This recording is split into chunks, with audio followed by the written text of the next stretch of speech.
Hey guys, welcome to Motoroids. This month has been a busy month for us and most of it has been taken by Bajaj and KTM, and we have been on this track for, I don't know, 4 or 5 times now. And here we are again with the all new KTM 250. We have ridden this motorcycle for more than an hour on this racetrack today, and we can tell you that this is a significant improvement over the 200. We'll take you through all its features one by one. Let's get going. The Duke 250 derives most of its styling cues from the gorgeous looking 1290 Super Duke, and it looks pretty darn cool by itself.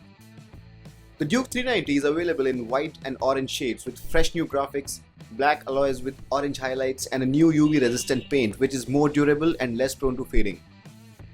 You'll find plenty of new stuff on the Duke 250, from the extended tank shrouds, a new design two-tone front fender, to the all-steel fuel tank with 13.5 litre capacity, to the headlamps with LED DRLs, new grab rails, new foot pegs, new radiator grille design, new belly pan.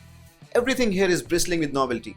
The tail lamps get Duke 390 style tail ends, though the instrument console is shared with the recently launched RC390, but doesn't get the expensive color TFT treatment from the Duke 390. All black handlebars get bar end weights and nicer brake and clutch levers. One of the more important changes for us though is the new bolt-on subframe, which not only aids handling but also reduces repair costs in case of an accident. Another biggie is the new open cartridge type front forks, which are ride height adjustable by as much as 8 mm. Finally, the new engine is up by 5 PS and 4.8 Nm over the Duke 200 in terms of power and torque, and is assisted by a slipper clutch to prevent wheel lockups during those aggressive kickdowns. The all-new 248.76cc single-cylinder liquid-cooled engine is slightly less revvy than the 200 Duke. It produces its peak power at 9000 rpm, 1000 clicks less than the 200 Duke. The peak torque is produced at 7500 revs, 500 rpm less, but that's not a bad thing as it endows the bike with a meteor mid-range. We have already done a detailed walk-around video of the bike, listing out everything you need to know about the new stuff on the bike, so let's focus on the engine and performance in this track review. Starting off with the engine, the Duke 250 shares its engine casing with the KTM 390 series. This one is not to be confused as a bored-down 200. It's a bigger, more mature, and dare we say, noticeably different motor in character as compared with its smaller sibling. To start off, that side-swung exhaust along with evap and all the other jazz to make the bike BS4 compliant makes the Duke 250 sound worlds apart from the sound you are used to hearing from the Duke 200. It doesn't have the hollow, canistery kind of a sound anymore. It's more muffled and isn't as loud as the 200.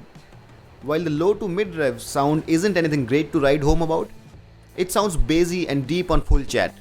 Here is how the exhaust note sounds when the bike is static.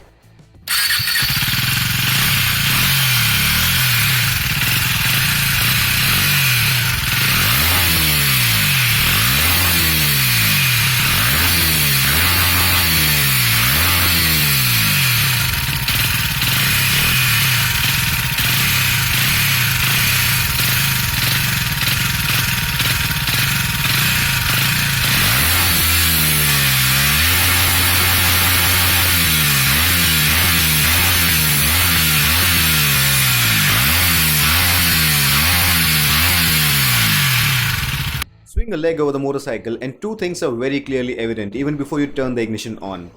The new seat feels much comfier than any other KTM we have ridden to date, and just by using your weight to compress and decompress, you could feel the rear suspension to be softer and better damped. KTM has paid special attention to the suspension on this one, and it reflects in the way this bike rides. It's more comfortable without losing the sharp handling edge every KTM is known for. The ride height is also slightly higher than the Duke 200.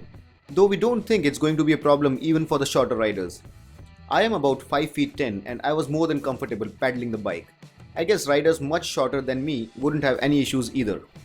Turn the ignition on, fire the engine up, ring the throttle, and you'd realize that this one isn't quite as keen to rev as you expect KTM machines to.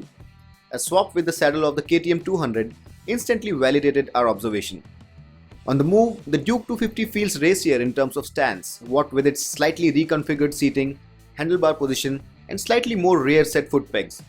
It's a comfortably upright, yet racy riding position, which would suit a wide variety of riders.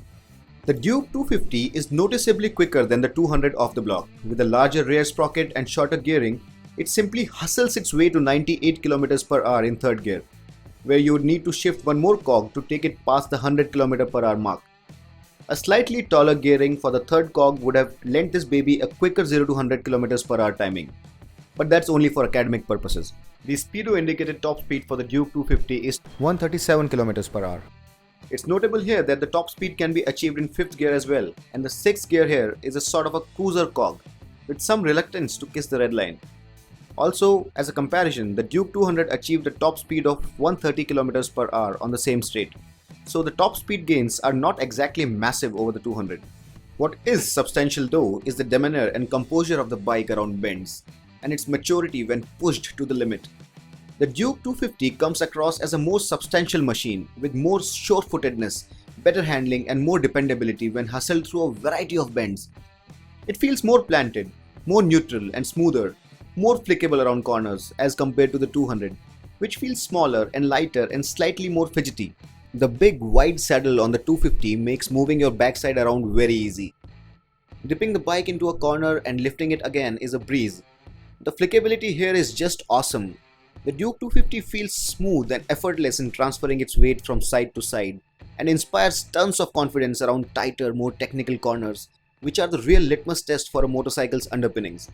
In that context, the new suspension setup nails it as a fine blend of pliancy and composure. In fact, the way this machine handled the undulations when leaned over aggressively, soaking them up without letting the tires bounce or lose grip was remarkable. A note on the tires though. The Duke 250 is shod with MRF Rev's 150 section rear tires, which KTM claims are made of a softer compound as compared to the ones on the Duke 200. In all honesty, we rode the Duke 250 pretty hard, and on some extreme occasions, especially while powering out of the tighter, slower corners, while still leaned over and in relatively lower gears, we could get a hint of slippage from the rear tire. It's also notable though that the extreme conditions of a test track are seldom replicated on the street. However, we would attest to the unmistakable superiority of the Metzlers here. Then again, those ones cost significantly more and would have added to the price of the bike, which is crucial. So here is our advice if you are to use the Duke 250 for hardcore corner killing. Replace the stock rubber with a pair of Metzlers. While there is no ABS on offer here, we were pretty satisfied with the brakes at both ends, though we still remember the marked difference in the bite offered by the new 320mm units on the 2017 RC390. The brakes are pretty good here, though we think they could have been better, and we know we are cruelly nitpicking here. At Rs 1.73 lakh ex-showroom, the Duke 250 fits snugly between the Duke 200 and the Duke 390. Sure, it's more powerful than the 200, but more than just the extra power, the bigger difference is the way this bike handles the power. It feels more capable, more substantial, and with goodies like a new subframe, slipper clutch and an advanced adjustable front suspension, it's definitely a notably superior product than the 200 Duke. With the Duke 250, KTM in India has extended its range, and we are here to tell you that it's a properly differentiated, mature and a very desirable product they have added to their lineup.